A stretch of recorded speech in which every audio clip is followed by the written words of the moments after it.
කුරුස TV යාඥාවේ මහිමෙන් දේව වචනය.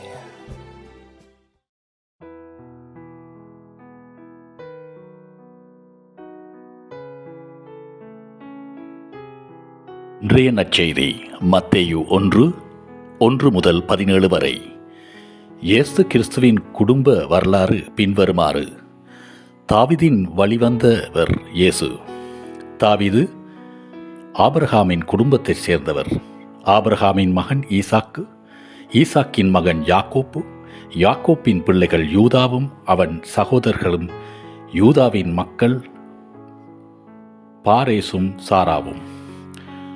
பாரேசின் மகன் எஸ்ரோம், எஸ்ரோமின் மகன் ஆராம், ஆராமின் மகன் அம்மினதாப், அம்மினதாபின் மகன் நாகசோன், நாகசோனின் மகன் சல்மோன், சல்மோனின் மகன் போவாஸ், போவாஸின் மகன் ஓபெத், ஓபெத்தின் மகன் ஈசாக், ஈசாயின் மகன் அரசனான தாவீது, தாவீதின் மகன் சாலமோன், சாலமோனின் மகன் ரெகோபெயாம், ரெகோபொயாமின் மகன் அபியா, அபியாவின் மகன் ஆசா, ஆசாவின் மகன் யோசபாத், யோசபாத்தின் மகன் ஓராம், யோராமின் மகன் உசியா, உசியாவின் மகன் யோதாம், யோதாவின் மகன் ஆகாஸ், ஆகாஸின் மகன் எசேக்கியா, எசேக்கியாவின் மகன்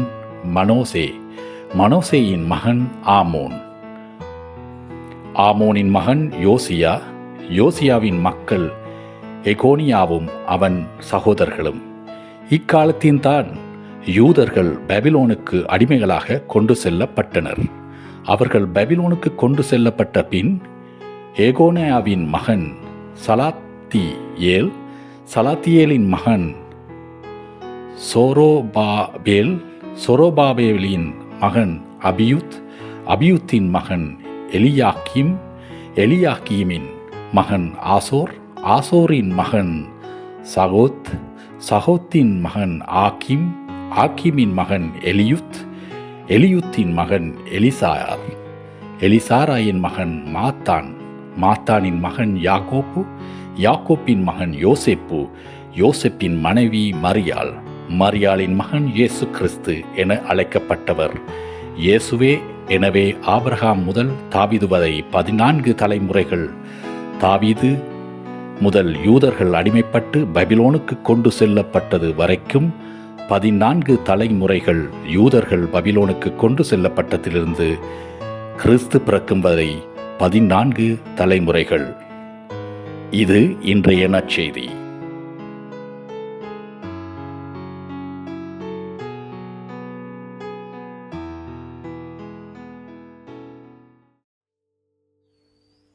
කුරුස TV අප සමග එකතු වන්න.